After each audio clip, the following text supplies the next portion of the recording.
Hi hello friends, ಎಲ್ಲರಿಗೂ ನಮಸ್ಕಾರ. ನಾನು ನಿಮ್ಮ ರೇಖಾ ಟ್ಯಾಲೆಂಟ್ ಚಾನಲ್ಗೆ ಎಲ್ಲರಿಗೂ ಸ್ವಾಗತ. ಹೊಸದಾಗಿ ನಮ್ಮ ಚಾನಲ್ನ ನೋಡ್ತಾ ಇದ್ದೀರಾ ಅಂದರೆ ಸಬ್ಸ್ಕ್ರೈಬ್ ಮಾಡ್ಕೊಳ್ಳಿ. ಇವತ್ತಿನ ವಿಡಿಯೋ ಬಂದ್ಬಿಟ್ಟು ತುಂಬಾನೇ ಯೂಸ್ಫುಲ್ ಆಗಿರುತ್ತೆ. ರಂಗೋಲಿನೂ ಹಾಕಕ್ಕೆ ಬರದೇ ಇರೋರಿಗೆ ಒಂದೇ ನಿಮಿಷದಲ್ಲಿ ಯಾವ ರೀತಿ ರಂಗೋಲಿ ಹಾಕೋದು ಅಂತ ತೋರಿಸ್ತೀನಿ. ಅದ್ರ ಜೊತೆಗೆ ನಾನು ಮಂಗಳವಾರ ಆಷಾಢ ಅಮಾವಾಸ್ಯೆ ಪೂಜೆ ಮಾಡಿದ್ನಲ್ಲ, ಅದು ವ್ಲಾಗ್ ಜೊತೆಗೆ ನಿಮ್ಮ ಜೊತೆಗೆ ಶೇರ್ ಮಾಡ್ತಾ ಇದ್ದೀನಿ. ಇವಾಗ ನೋಡ್ತಾ ಇರ್ಬೋದು. ಸೊ ಈ ರೀತಿ ನಾನು ಡಿಫ್ರೆಂಟ್ ಆಗಿ ರಂಗೋಲಿ ಹಾಕ್ತಾ ಇರ್ತೀನಿ. ನಂಗೆ ತುಂಬಾನೇ ಇಷ್ಟ. ಸೊ ಈ ತರ ಸ್ಟೆನ್ಸಲ್ ನಿಮಗೂ ಬೇಕಂದ್ರೆ ಈ ವಿಡಿಯೋ ಯೂಸ್ಫುಲ್ ಆಗಿರುತ್ತೆ, ಲಾಸ್ಟ್ ಗಂಟೆ ನೋಡಿ. ಸೊ ಈ ತರ ನಾನು ಸಿಂಪಲ್ ಆಗಿ ಮಂಗಳವಾರ ಪೂಜೆ ಮಾಡಿದ್ದೆ. ಮಾಡಿದ ದಿವಸನೇ ನನಗೆ ಒಂದು ಪಾರ್ಸಲ್ ಬಂತು. ಅದನ್ನ ಅನ್ಬಾಕ್ಸಿಂಗ್ ಮಾಡ್ತೀನಿ. ಅದೇನಂತೀರಾ, ಸೊ ರಂಗೋಲಿಗಳದ್ದು ಸ್ಟೆನ್ಸಲ್.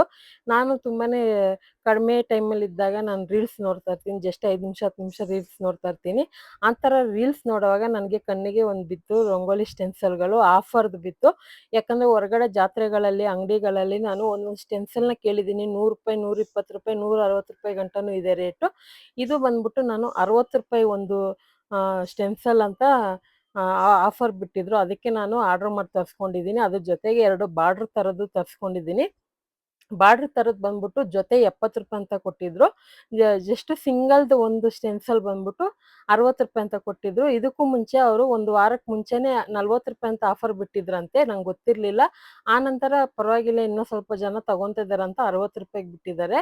ಸೊ ನನಗಂತೂ ತುಂಬಾನೇ ಇಷ್ಟ ಆಯ್ತು. ಒಂದ್ಸರಿ ನೀವು ಅವ್ರ ಪೇಜಲ್ಲಿ ನೀವು ಹಾಯ್ ಅಂತ ಕಳಿಸ್ಬಿಟ್ರೆ ವಾಟ್ಸಪ್ಪಲ್ಲಿ ಅವ್ರು ಇಮೇಜ್ ಎಲ್ಲ ಕಳಿಸ್ತಾರೆ. ನಮ್ಗೆ ಯಾವ್ದು ಬೇಕೋ ಸೆಲೆಕ್ಟ್ ಮಾಡಿ ತಗೋಬೋದು. ಅದೇ ಥರ ನಾನು ಸೆಲೆಕ್ಟ್ ಮಾಡಿ ತರಿಸ್ಕೊಂಡಿರೋದು. ನನಗಂತೂ ತುಂಬಾನೇ ಇಷ್ಟ ಆಯ್ತು. ಈ ಥರ ನನಗೆ ರಂಗೋಲಿ ಹಾಕೋದಂದ್ರೆ ತುಂಬಾನೇ ಇಷ್ಟ. ಸೊ ನಾರ್ಮಲ್ ಆಗಿ ಕೈಯಲ್ಲೂ ರಂಗೋಲಿ ಹಾಕ್ತಾ ಇರ್ತೀನಿ. ಈ ತರ ಅಚ್ಚುಗಳಿಂದ ಹಾಕಿದ್ರೇನು ತುಂಬಾನೇ ಸಿಂಪಲ್ ಆಗಿ ಕ್ಯೂಟ್ ಆಗಿ ಚೆನ್ನಾಗಿ ಕಾಣಿಸುತ್ತೆ.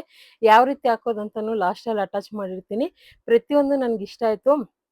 ಸೊ ನೀವು ದೇವ್ರ ಮನೇಲಿ ಅಥವಾ ಬಾಗ್ಲತ್ರ ಹೊಸ್ಲತ್ರ ತುಳಸಿ ಕಟ್ಟೆ ಹತ್ರ ಎಲ್ಲ ನೀವು ಹಾಕ್ಬೇಕಂದ್ರೆ ತುಂಬಾನೇ ಯೂಸ್ಫುಲ್ ಆಗಿರುತ್ತೆ. ಮತ್ತೆ ರಂಗೋಲಿ ಹಾಕಕ್ ಬರ್ದೇ ಇರೋರನ್ನ ಇದರಲ್ಲಿ ನಿಮ್ಗೆ ಯಾವ ತರ ಬೇಕು ಆ ತರ ಡಿಸೈನ್ ನೀವೇ ಕ್ರಿಯೇಟ್ ಮಾಡ್ಕೋಬಹುದು. ನನ್ಗಂತೂ ತುಂಬಾನೇ ಇಷ್ಟ ಆಯ್ತು. ಆಲ್ರೆಡಿ ನಾನು ಲಾಸ್ಟ್ ಟೈಮ್ ಕೂಡ ರಂಗೋಲಿ ಸ್ಟೆನ್ಸಿಲ್ ನನ್ನ ಹತ್ರ ಯಾವ್ದೇ ರೀತಿ ಕಲೆಕ್ಷನ್ಗಳಿದೆ ಅಂತ ತೋರಿಸಿದೆ. ಅದೆಲ್ಲ ಚಿಕ್ಕ ಚಿಕ್ಕದು. ಇದು ಬಂದ್ಬಿಟ್ಟು 12 ಇಂಚು, 18 ಇಂಚ್ ಇದು ಕೇಳಿದ್ದೆ, ಅವ್ರ ಹತ್ರ ಇರ್ಲಿಲ್ಲ. ಇದು ಬಂದ್ಬಿಟ್ಟು 12 ಇಂಚು. ಅದನ್ನು ನೋಡಕ್ಕೆ ತುಂಬಾನೇ ಚೆನ್ನಾಗಿದೆ. ಸೊ ನೀವು ನೋಡಿರ್ಬೋದು ನಾನು ಹೊಸ್ಲತ್ರ ಯಾವ ರೀತಿ ಹಾಕಿದ್ದೆ ಅಂತ. ಆ ಥರ ನಮ್ಗೆ ಇಷ್ಟ ಬಂದಂಗೆ ಡಿಸೈನ್ ಕ್ರಿಯೇಟ್ ಮಾಡ್ಕೋಬೋದು. ಸೊ ಇಷ್ಟ ಆಗಿತ್ತು ನನ್ನ ಈ ರಂಗೋಲಿ ಸ್ಟೆನ್ಸಿಲ್ ಕಲೆಕ್ಷನು. ನಿಮಗೆ ಖಂಡಿತ ಇಷ್ಟ ಆಗಿರುತ್ತೆ ಅನ್ಕೊಂತೀನಿ. ಇದ್ರಲ್ಲಿ ನಿಮಗೆ ಯಾವ ಡಿಸೈನ್ ಇಷ್ಟ ಆಯ್ತು ಅಂತಾನು ನೀವು ಕಮೆಂಟಲ್ಲಿ ತಿಳಿಸ್ಬೋದು. ಅಥವಾ ಇದೇ ತರ ವಿಡಿಯೋಸ್ ಎಲ್ಲ ಬೇಕಂದ್ರೆ ನನಗೆ ಕಮೆಂಟಲ್ಲಿ ತಿಳಿಸಿ. ಇನ್ನೇನು ಹಬ್ಬಗಳು ಬರ್ತಾ ಇದೆ. ಸೊ ಇದೇ ತರ ಏನಾದರೂ ಒಂದು ಐಟಮ್ಗಳನ್ನ ತರಿಸ್ಕೊಂಡು ಅನ್ಬಾಕ್ಸಿಂಗ್ ಮಾಡ್ತಾ ಇರ್ತೀನಿ. ನಿಮ್ಮ ಜೊತೆ ಶೇರ್ ಮಾಡ್ಕೊಳ್ಳೋದ್ರಲ್ಲಿ ನಂಗೆ ತುಂಬಾನೇ ಖುಷಿ. ಮತ್ತೆ ಇವ್ರದ್ದು ಏನಾದರೂ ಇನ್ಸ್ಟಾಗ್ರಾಮ್ ಐಡಿ ಸಿಕ್ಕಿದ್ರೆ ಖಂಡಿತ ನಿಮಗೆ ಸ್ಕ್ರೀನ್ ಮೇಲೆ ಕೊಟ್ಟಿರ್ತೀನಿ ಅಥವಾ ಟ್ಯಾಗ್ ಮಾಡಿರ್ತೀನಿ, ಬೈ ಮಾಡ್ಕೊಳ್ಳಿ. ಸೊ ಖಂಡಿತ ಈ ವಿಡಿಯೋ ನಿಮಗೆಲ್ಲ ಯೂಸ್ಫುಲ್ ಆಗಿದ್ರೆ ಜಾಸ್ತಿ ಲೈಕ್ ಮಾಡಿ, ಶೇರ್ ಮಾಡಿ, ಸಬ್ಸ್ಕ್ರೈಬ್ ಮಾಡ್ಕೊಳ್ಳಿ ರೇಖಾ ಟ್ಯಾಲೆಂಟ್ನ. Thank you for watching. Bye.